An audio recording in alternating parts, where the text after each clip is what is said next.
Hello everyone and welcome to Saturn Returns with me, Caggie Dunlop. This is a podcast that aims to bring clarity during transitional times where there can be confusion and doubt.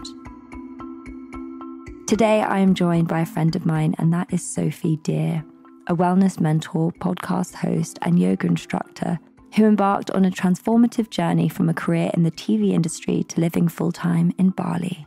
This conversation is very much about the big career shifts we have and what happens when we avoid our body's nudges and wisdom. And Sophie very candidly talks about her struggles with insomnia and anxiety and opens up about her experience of burnout during her career when she was in the TV industry, where she had been thriving for years. And many of us often ignore these signs from our body in pursuit of career success.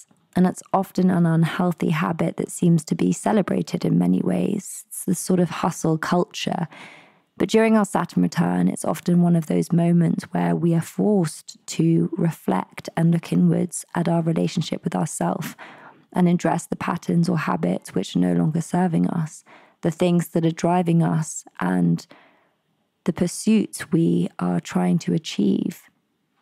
And we are forced to kind of reconcile with the why that's underneath. Sophie discusses the process of unraveling the anxiety and the insomnia, and how she also was going through a divorce at the time.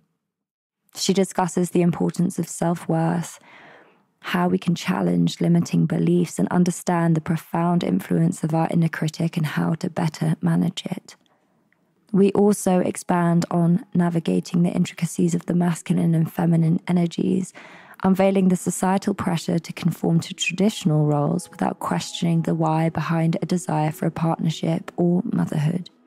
Sophie shares some of the powerful insights of affirmations, shifting our mindset and showing up for yourself. I hope you enjoy this conversation.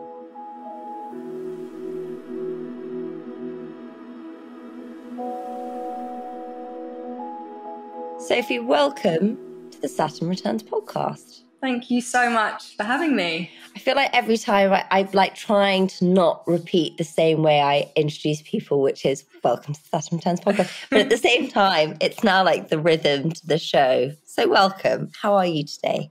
I'm really well, thank you. I'm here in Bali, which is... just home. Yeah, home now. We were just kind of discussing before we hit record. But yeah, it very much feels like home now, which is a very wonderful thing to say. Obviously, you and I have known each other for a while, and how did we actually initially connect? Was it during the pandemic? I think I came on your podcast. Yeah, you came on my podcast. And also, I think you might have started doing some yoga, some online yoga with me. Yes. That was it. And you've been in Bali since just literally, I think 10 days before the borders closed and COVID hit. So I moved out here with the idea to be here for 3 months to kind of trial living out here. And it was the beginning of March. And then, yeah, basically the borders closed, and it was kind of this, okay, well, I'm here now. And so many people left, so many people who'd been living here for years. And there was this moment where I was like, am I mad staying here? And I just decided I would stay and see what happened. And it was such a good choice. I was really, really lucky to be out here in the pandemic. Yeah. Definitely worse places to be. Yeah. For the audience that doesn't know, would you be able to explain a little bit about who you are and what you do? Yeah, so I am a self-worth coach and a yoga teacher. And I have been kind of in this space for the past 7 years. I was out of uni. I went straight into working in TV, and I was an assistant director for about 8 years. And in that job, I completely burnt out. And I mean, I had no idea about wellness. I had no idea about, mental health. I'd had insomnia since I was 15 years old, and I was really battling with that. But it didn't really connect to me that was something that I could deal with in terms of mental health. It was something that I actually had just accepted as like a way of life. And especially in TV, I mean, you'll remember this as well from your days, but like it's brutal. The hours are brutal. You're exhausted. So I just kind of was running on empty and thought that was life. And I thought this was my way of gaining success. And I was very tough on myself. I really felt like this need to prove. And I was also climbing the ladder pretty quickly in TV. I was in like very British TV dramas. And whilst it was very difficult hours, I mean, we were literally working like 90-hour weeks a lot of the time. It was also amazing, like the kind of family that you got from that kind of atmosphere of working that close and for so many hours. And the people became like my family. And I learned so much and I had an amazing time. But on the flip side, I was just totally exhausted and burnt out. And cut to end of 2015. And I was on a job and I just wasn't functioning. I hadn't slept in about 72 hours. And I was at this place where hadn't slept at all. It was like one of my worst bouts of insomnia. And I was literally like, I felt like I was hallucinating. I don't know if that's actually like the right term for it, but I remember being on set on this show, like not really sure what was real. Like it was so strange. And luckily one of my bosses who I'd worked with for years, he just said to me, Soph, this isn't you. Like, what do you need? And I was like, I think I really need some help. Like I haven't slept for a long time, for many years, but this stint was really bad. And he was like, whatever you've got to do, just do it. And so I went to this doctor who signed me off work. And I remember being like, okay, but when can I work? That was like my first question. You know, I wasn't really taking it seriously. I was like, okay, well, I'll be signed off and then of course I'll just go back. And he was like, no, we need to get you into therapy. We need to get you taking some sleeping pills to actually just get you to sleep right now. And he even spoke about putting me on antidepressants. And I remember just being so confused because to me, this wasn't a mental health problem. To me, this was just like how I had been for so long. But just to kind of within that, the sleeping stuff, when you actually realized, I need some help, were you recognizing that this was a deeper issue? And when you had that session with the doctor, what else was coming up? Because I mean, for him to sign you off work, he must have really recognized that you were sort of at or nearing a rock bottom. Yeah. So the kind of the other underlying thing that was coming up was actually anxiety. Like he diagnosed me with anxiety. I'd been diagnosed earlier in my late teens with insomnia, but I hadn't been diagnosed with anxiety. And I think I'd actually had it for a really long time. I think the two can really feed off one another. Like totally, yeah. Anyone who hasn't slept, which is everyone has had a bad period of sleep, right? It's a vicious cycle. 100%. You lose all perspective. Yeah, and you kind of are in this like fight or flight state all the time. And so you kind of need to, then can get dependent on like numbing yourself out to sleep, but it's not really dealing with the core issue. Did you recognize yourself as an anxious person, or was that again just part and parcel of working in that kind of production environment where everyone's running on anxiety and like adrenaline and coffee? And do you know what I mean? It's kind of, I personally, from my experience there, in TV, like I recognized that I was probably anxious all the time, but it was almost part of like the fabric of that environment. Interestingly, no. I actually felt like I was super confident because this is what I was putting out to the world. Like I was very, very confident. I was doing really well in my job. Like it was a kind of a high functioning anxiety insomniac woman. And so no, probably quite common. Yeah, definitely I'm sure some people listening are like, oh, hang on. Like 100%. That's like often the women I work with are very similar to how I've been and how I can still, my patterns can still show up like that. But Yeah, so interestingly, no, I didn't, because I think it was all internal and I didn't really realize, I think there's something else to be said. If you've had anxiety for a long time, it becomes your way of being. You don't know any different. Yeah. So the thing that actually started to really creep up on me was realizing that socially I became very anxious, which was never my nature. Like, my nature is to get to know people, to want to be around new people. I love being around people, but I was afraid to even be with my friends. Like, I would cancel on things all the time. I would have this kind of fear of the next day. What did I say? Did I say something stupid? The social anxiety got really bad. This is not even to do with drinking or anything. It's just you felt that way, because a lot of people get it after they've drunk. They like, oh my God, what did I say? But you just felt it anyway. Mine was both. So I actually used alcohol in my early 20s to get me to sleep, because I'd had a period in my early 20s on sleeping pills. And the sleeping pills I got very scared of. So I wanted to get off them. So I was like, I'm going to get off them. And then my next kind of drug became alcohol. So for a while I used to drink in order to get to that like slightly sleepy slumber state. And then I definitely was on that level of drinking too much in my 20s. Like, looking back, I can see it all came from a place of lower self-worth. If I have a drink now, it's so different. My experience with alcohol now is so, so different. But back then it was very, there was stuff tied up with like, I'm a more exciting person if I drink. I'm more lovable if I drink. I'm more outgoing if I drink. So I would definitely have that anxiety, but I would also have the anxiousness the next day, even if I hadn't drunk. And that was what I did really start to notice. And when did that happen? That was kind of in my late 20s, maybe 28.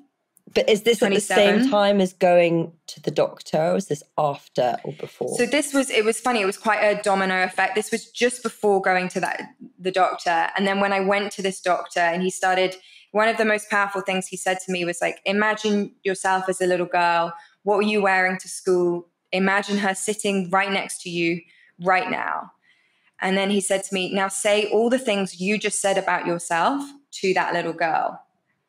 And I just burst into tears. Like, it was traumatic to realize in that example how unkind I was being to myself and how normal it had become for me to self-deprecate, for me to be like, my inner critic was just raging, And so that was a huge moment for me, actually, where I connected, my mental state perhaps is having an impact on my anxiety and my insomnia. So it was kind of this amazing doctor actually who really helped me with that. And sounds then amazing for him to actually, because I think so much of the time we don't recognize the sort of correlation between our self-talk and the things that are the symptoms or the things that are happening in our life, because it's not being said or spoken outwardly. And so like often I think when, for a lot of people listening, like if they think they just have these anxiety moments that come on or these depressive periods, it's like, actually, if you're really honest with yourself, I think a lot of the time it does stem from, like you say, this kind of self-berating that just becomes unbearable. And then of course that's going to spill out into anxiety, insomnia, depression, all of the things, because it's impossible to manage being spoken to like that by anyone, let alone that constantly going around and spiraling in your own head. 100%. It's like, I think the scary thing is so many people do it without even realizing how damaging it is. In terms of, I think, because a lot of us I think there's more of a conversation around all of this, of all of this stuff. So I think a lot of us are saying to one another, I feel like a bit of a failure, or et cetera, and we're all realizing that we have this negative inner critic. And actually, when you start to put in the work to change that, you cannot believe that you would speak to yourself like that for years and years and years. Like for me, there was a grieving process. I had to grieve the part of me that was so unkind to myself for so many years. And that was painful, but such an amazing process. Let's talk about that for a second. Because I completely relate and understand what you're saying, but for someone that, like, why do you think you were grieving it? I was grieving it because when you start to speak to yourself in a different way, you are literally rewiring your brain. Like, there is so much science now that can show that we can rewire our brains in order for the self-talk to be different. So instead of, oh, that happened, I'm such a failure, it's becomes, I made a mistake and what can I learn from it? And I'm excited to move on. Mm-hmm. And so when you're in a place that is, I would say, like more in alignment, more in your truth, more positive, let's say, you can really see with that perspective how critical and unkind you've been. Mm-hmm. And so it's almost like saying goodbye to that part of you. But still, and this was something I had to go through therapy. Like, at one point I was like, well, the old me would have said this. And then my therapist was like, remember to still love the old you. Like, the old you doesn't have to be, you know, the worst version of you. And now you're like the better version of you. It's like, totally. No, you needed that old version of you to become this newer version of you. And not only that, I think it's important to note that all of, like, the negative self-talk, the inner critic, it all existed to protect you. And so when you also reframe it like that, rather than it being like this monster in your mind, like, that voice was there and was created because at some point that's what you thought you needed to do, or to speak to yourself in order to survive in this world. It's literally like a survival tactic that just becomes, you know, a way that becomes incredibly damaging. And then also it's like you said, when you recognize and acknowledge that you have been living your life that way, the grief in accepting that is almost sometimes, I think, too painful for people. And that's why, like, change is so hard, to actually pierce the bubble of the truth and the existence that you have and realize that actually that wasn't the best way to be, that there was a different way. And I think that's tremendously painful, because you, within that, like, change, you have to acknowledge, like, all of that pain that you caused yourself that could have gone on for decades. And it sounds like it did. Yeah, I mean, I love everything you've just said. And I think that is such an important part, in the sense of not thinking that this inner critic is your fault. It is literally the way we are wired, is to look out for threat and look out for danger. Yeah. And so we are so much more likely to pick up on the danger than all the ways in which we're going well. Like, one of my regular practices is to fully celebrate myself in the small moments, in the ways that I'm going well, because we have to do that like 5 times more than berate ourselves to even equal it out in our brains. So yeah, I think that's a really, really important point. Because like you say, we're sort of battling with a programming that is based off a time where there was real threat, you know, and we had to be on hyper alert. But the problem is now we adopt that in our relationships, in our careers, of like, what's going to go wrong? What's going to happen? And I also have to recognize it in myself. Like you say, it takes a lot of conscious effort to counteract that. And it's a daily discipline in order to do it. So from that moment where you actually had that awakening or recognized this behavior and how it had got you to this spot, what was the journey like in healing from that moment? To begin with, it was incredibly hard because I suddenly was unemployed. Like in TV, I was a freelance contract. So it was like I couldn't continue that job. I was out. I wasn't going to be paid for like sick leave or anything. It was like full cut. I had to quit. So there was definitely like a hit to my ego of like, I'm unemployed. I ended up moving back in with my parents at that time as well. And so that kind of, that piece of feeling like I had failed, like everything I'd worked towards, I'd failed. That was like a big hurdle to get through. But what I would say is I had really amazing support in the sense of I had a really great therapist who I originally was seeing twice a week. Like we had a really strict kind of schedule because suddenly I was unemployed. I didn't have anything else to do. So it's like, great, at least I've got something. And I also started getting into yoga and loved it. And it was so interesting to me that the yoga and the therapy was like saying the same thing. Like it was so many light bulbs for me. And so that was kind of my start into this whole world.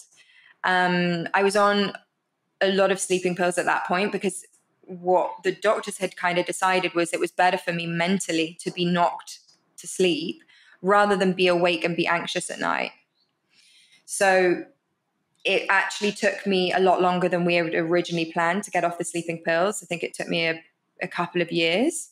But so that process, if anyone's taken sleeping pills, they're very, they make you feel very heavy and lethargic the next day as well. You almost feel hungover.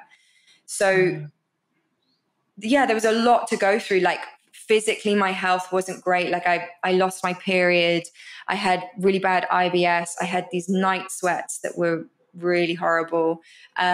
So I really started delving because I had the time now and I took it seriously. Like it was the first time I really took my health super seriously. And so I really wanted to heal. And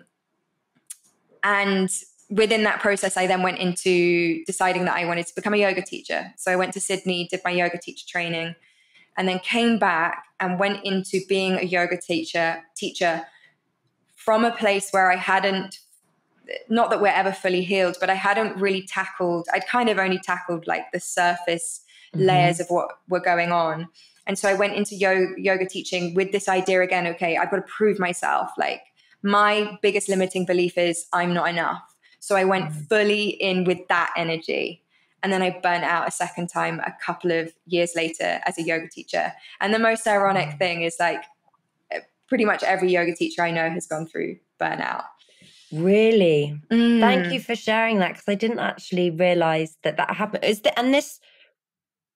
is basically your Saturn Return experience, right? Yeah, so I think my signing off work was my Saturn Return, and then I kind of burnt out again, maybe age like 31. So at that point, you realized that actually you'd sort of fixed the surface level of stuff and created like a healthier facade, but actually at the core of it, the issues still remained the same. Yeah.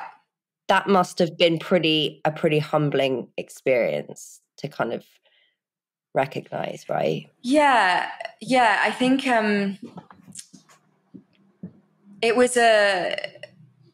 was just like another invitation. Like all these, I feel like we both love Mark Groves, and he says, don't ever save someone from their rock bottom. Like I needed that rock bottom again to start to realize that something needed to change. And the part of that rock bottom was I totally lost my voice for 3 weeks.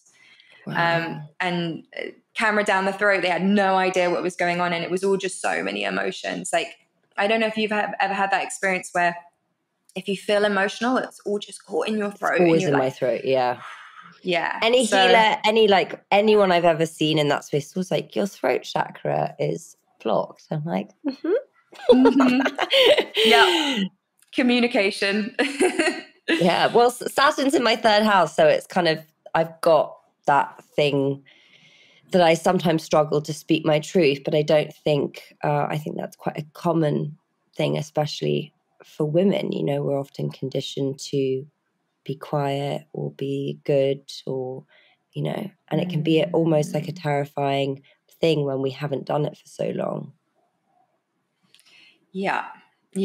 I mean, so many layers in that for sure.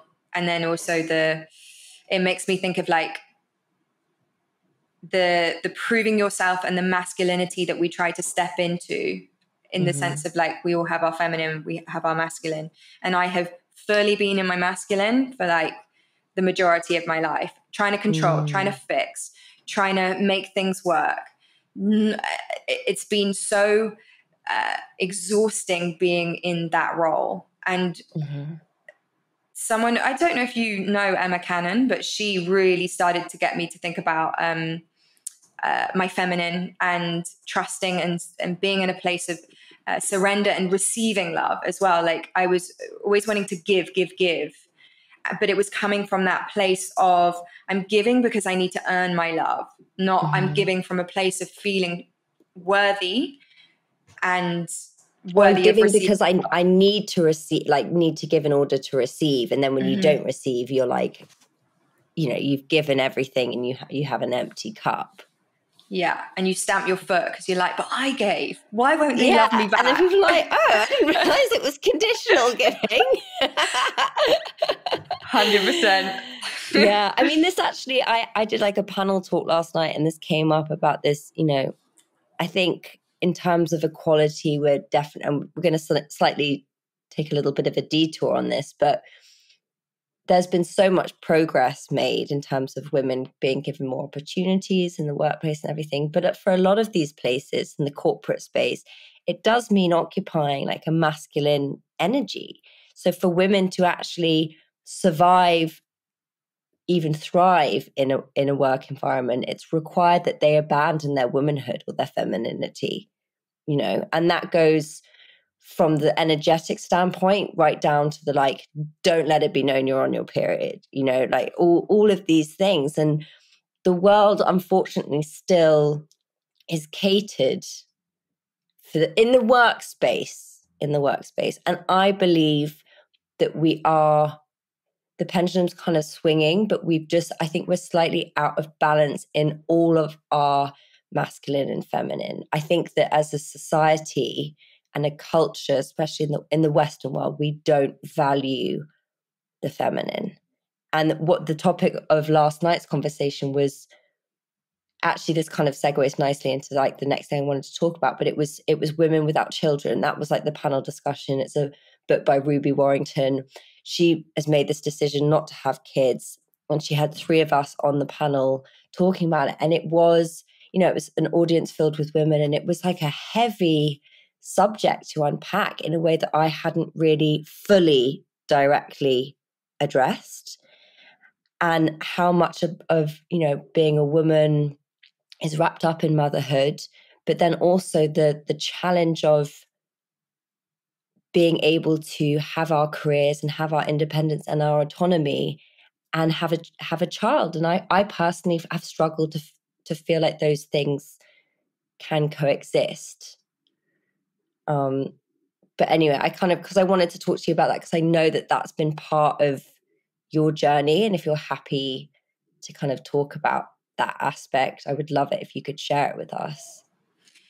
Yeah, absolutely. So, I mean, it kind of segues into the next bit very well as well. But I was in a relationship for 10 years, married for 1.5 years. We were trying for kids. My masculinity was very much in play, in the place of being like very stressed, very anxious, very controlling. And I didn't have a period. And I was trying to get pregnant from this energy of like, we have to get pregnant. We'll make it work.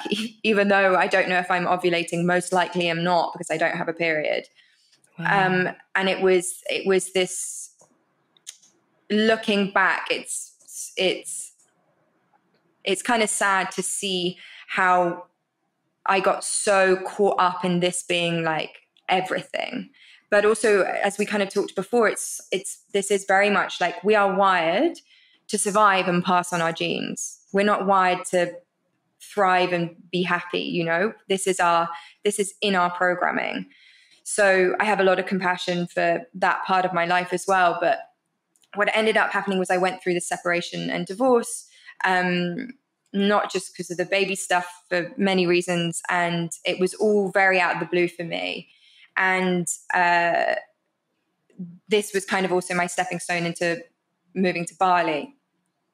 And I think I was 33. I'm now about to turn 37. At that time, it felt like this crushing, well, what am I going to do? Because we were going to have a baby together. And now who am I going to have a baby with? And this has been very much part of my journey of this trusting that if I am supposed to be a mother, that this will happen. And in all the work I've done is, especially kind of talking about how we change our inner dialogue, I really see now that that the most important thing really is the energy I can bring to my everyday rather than focusing on the outcome. When I focus on the outcome, things become a struggle because I go into control.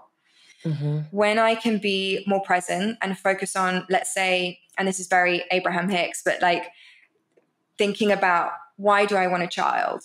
And I've been thinking about this a lot recently. Why do I want a child? Okay, I want a child because I want love and I want connection and I want playfulness and I want excitement and growth and a whole new adventure. And I want motherhood and nurturing and caring, and I want to be taught by my child and all of these things, this kind of more the energy of why I want a child, which I actually had never really thought about before when I was trying for children. And then it was more just you wanted to tick that box because that's where you were at and that's what everyone was doing, sort of thing. 100%. Everyone else was doing it. I was a little bit behind my friends. So I had to catch up. It was like, of course, this is the next thing we do. Rather than really going into the energy behind what I want to create. And when I look at that energy, the main being love, connection, playfulness, let's say, I can create that now. I can create that in my everyday. And that is what is more likely going to allow me to bring this into my life, especially from a place that I want to be in as a mother, from a grounded, calm, at ease, balanced kind of place, rather than this like I'm so grateful I didn't become a mum at that time, because the mum that I hopefully will become is so different now to the mum of 4 or 5 years ago.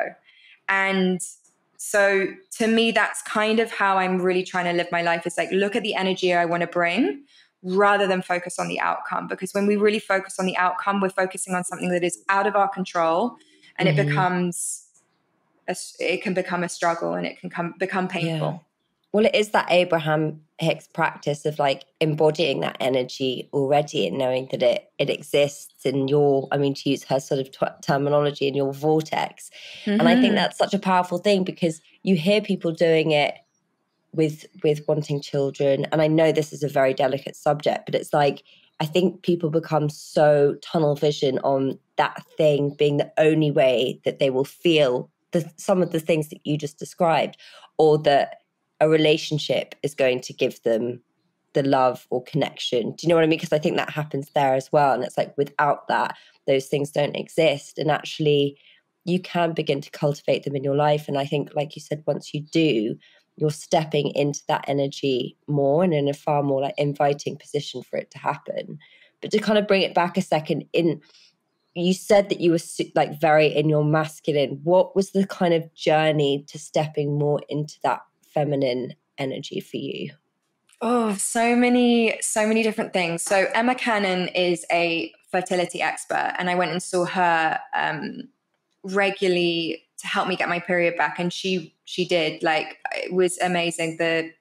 I went for the first time, and the next day I got my first period in a year and a half. She did acupuncture, and she's magical. It took me a while to get a regular period, but she's wonderful. And she would sit with me in some of the sessions, and she just started to reframe things to me. Like, I remember saying to her at one point, I was like, I feel so guilty because my dad is supporting me he was helping me with something. And she said to me, I want you to start turning all of your guilt, because she was like, you're holding a lot of guilt. And that was one of my stories. I was like, I'm someone who really struggles with guilt. Like, I literally labeled myself as that. So it's like self-perpetuating. But she was like, change your guilt into gratitude. She's like, your dad doesn't want to hear that you're guilty because he's helping you. Your dad wants to hear that you're grateful. And that was like a huge moment of softness and a huge moment for me to start to release this guilt. Which is also kind of like connected to what you mentioned earlier about that struggle in receiving, you know, to being able to say thank you and being grateful for someone, which for them might just feel like the best thing ever to be able to do that for you. But if you're not open to receiving, it's going to be like, oh God, find this so uncomfortable. Oh, yeah. I mean, the receiving thing is so huge. And I talk about people pleasing a lot, and a lot of people pleasers, again, just want to give and can't receive that love.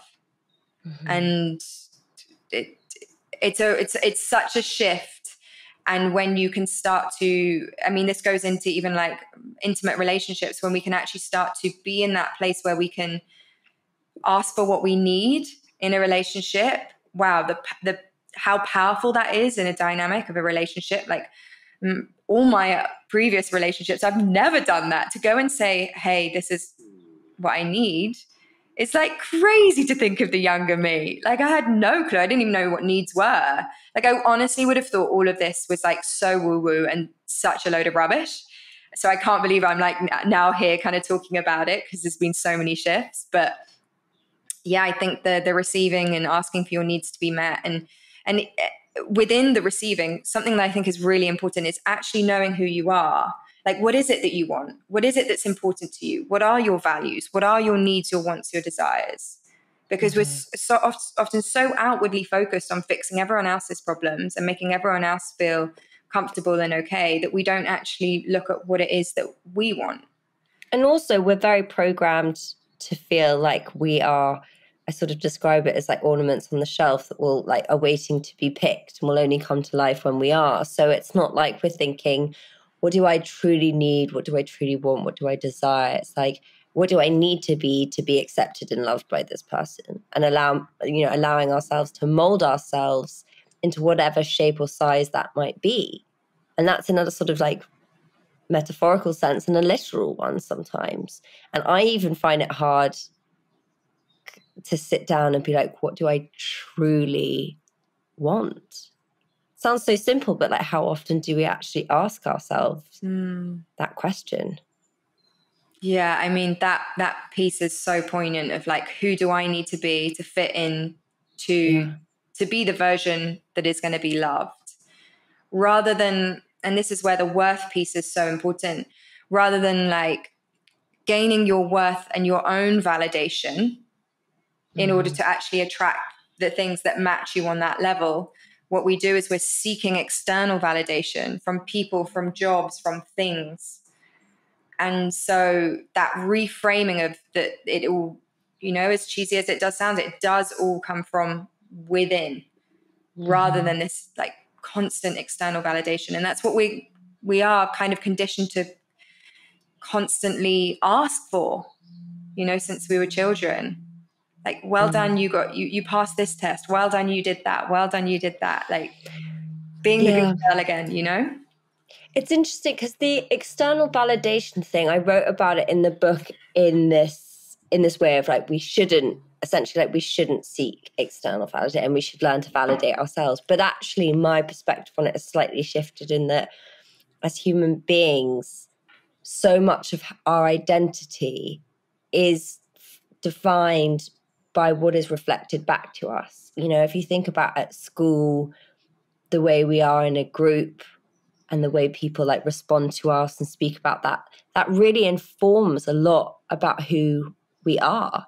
And so I think to like completely deny that isn't the route, but it's about kind of cultivating the balance between knowing who we are on like a soul level and like actually doing the things that nourish us and give us that sense of self-worth outside of all these other things, whilst knowing that it's okay to seek approval in certain places. Do you know what I mean? Because I do think that that's just the way that society functions, and it functions that way for a reason, because if I'm liked in a group, that means that that tribe or community are going to protect me, or that they're going to give me things if the world ends. You know what I mean? It's like, I think it's really hardwired that, of course, we want to be liked and accepted, but we've just probably gone too far in, especially in the realms of social media, that no matter how much you get of that, it won't outbalance a lack of sort of self-worth that's really felt at the core. Does that make sense? Yeah, and I think you're so right. And I think we do actually have to be really careful with that, because I know that at one point when I came to this work, I was like, well, I have to get everything from within. I can't ask for anything. And I remember feeling confused by that. And the more work I did, I realized that belonging is incredibly important to us. It's a fundamental need, and we all are going to thrive with the community. Cheerleading one another is so important. And I think that for me has been one of the most powerful things of the work I do, is having women in a space who really cheerlead one another, really support one another. But it's finding that balance so that you're doing it regularly for yourself. You are creating that inner cheerleader, but you're also allowing and receiving the support from others. So it is that balance for sure. How did you become or kind of nurture that inner cheerleader? So I think the if I could kind of say the kind of main thing that has really, really helped me is carving out time every single day for myself. And I started doing this about 8-9 months before my separation. And I cannot tell you what a difference it had to my reaction when that all kind of kicked off. So when I say carving out time for myself, I learned to meditate. I had dabbled with meditation before, but I went on a course. I properly learned to meditate with the London Meditation Centre, and that was really, really phenomenal. And then on top of that, I added in like a little practice at the end of my meditation. So I would do daily intentions, daily affirmations, and daily gratitude. And what I was realizing, again, when I first started doing this work, a lot of it was like tick box, like I am grateful for my family, I'm grateful for a roof over my head, and not really feeling into it. And what I was taught, I read a book called Buddha's Brain. I was taught to be really specific about your gratitude. So you think of 3 things from the day before and you visualize that moment, because visualization is really powerful, because your brain and your body don't know the difference between real and imaginary. So you're literally reliving the experience and then recreating those pathways in your brain. So like tomorrow I can be like visualizing our chat and being so grateful for our friendship, and remembering moments where we smiled and laughed, and with the gratitude, I'm really feeling into the moment with all my senses. And then the intention I tend to do is like something very specific for the day. So like for today, to show up and do my best on the podcast, or maybe it's something a little bit more generic. Like my intention for the year is softness, because that goes into that feminine space. And then my affirmations, they change all the time, but things are always working out for me. I am inspiring women. I am inspired. I'm always enough. There's so many affirmations that I have kind of on rotation.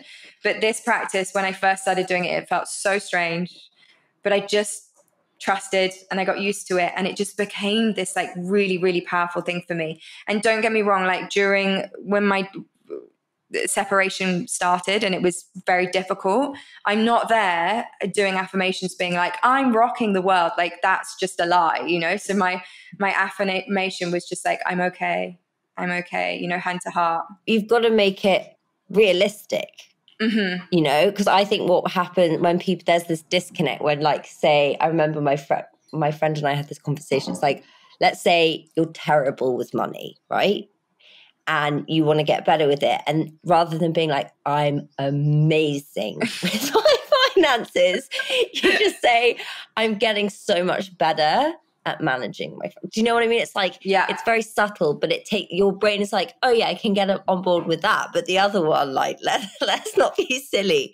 So even if someone's listening and they're kind of feeling really, because I know that even just the words like intention, gratitude, affirmation, it can sound almost off-putting when you're really like down in the dumps. You're just like, I don't feel like any of those things, and it feels a bit woo-woo, whatever. But like you say, it's like the daily discipline of then reprogramming your mind or like shifting it towards those feelings. I think that's such an important one, to actually feel what that experience was like rather than just going through the motions. And the intention thing as well, because you mentioned before, that you were prone to want to control. And that's why I think the distinction between like intention is so important, because it's nothing to do with the outcome, really. The intention is like, I intend for the day to go this way. Like, this is why I'm putting this work out into the world. This is like my intention for how things are going to go, but you're not trying to control everything. And then you're not doing, because I think often people will do things because they want things to go a certain way, and then they get frustrated that it's not. Whereas intention is really about, for me anyway, about like surrendering to the outcome being whatever it's supposed to be. Yeah, and I also think with your intentions, what they can do is just remind you in a moment of your day of something that you've said. Because I do mine in the morning. Some people do them in the evening, but for me, I do them in the morning. But like, I remember I once couldn't think of a specific intention for the day. So I was like, I'm going to just be kind and compassionate to everyone I meet today. And I was in London, I was on my bike, and I was like rushing somewhere. and I was like really cut up by this other cyclist and like really thrown off balance. And in my head, I was like about to like start swearing and like that, whatever I was going to say to him.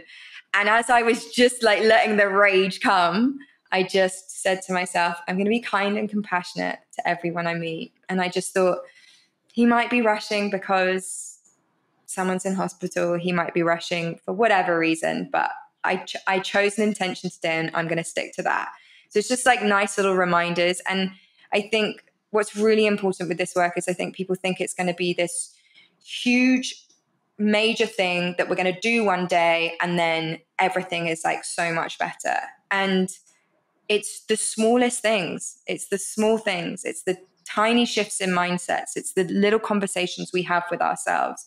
It's the, as you kind of said earlier, this discipline to show up for ourselves. This really does make the biggest difference. I completely agree. Well, on that, Sophie, I feel like that's a beautiful place to end. Do you have anything else, any kind of words of wisdom? Because I feel like a lot of your experience, our audience will be going through or have gone through, and I'm sure they're going to resonate a lot with this conversation. Is there any kind of final words you have for them? Do you know, the thing that's just in my mind right now, because it's very present for me with this, because I would say that I'm at this space where I'm really feeling very content and fulfilled in my life.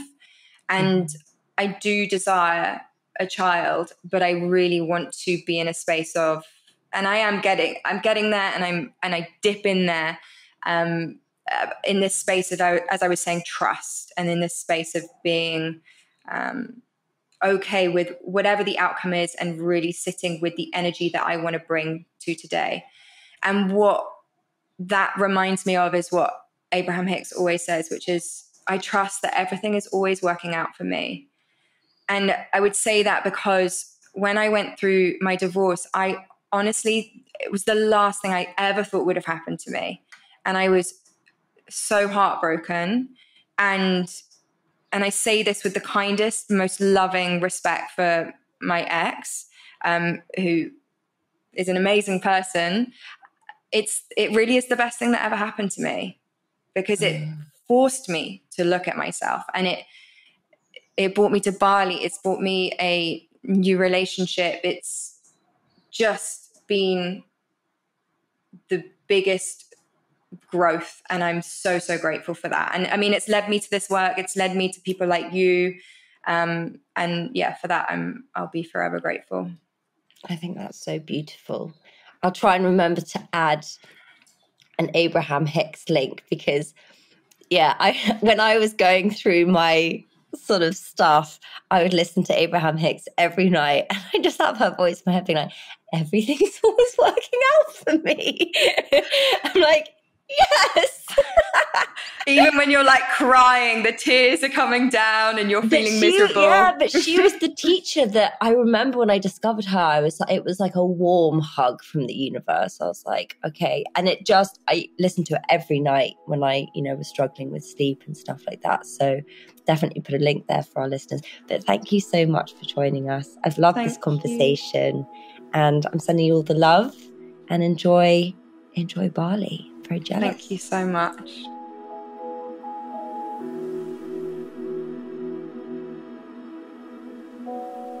I hope you enjoyed this conversation between myself and Sophie and found it useful in some way. If you want to find out more about Sophie, you can head to her website at www.sophiedear.com.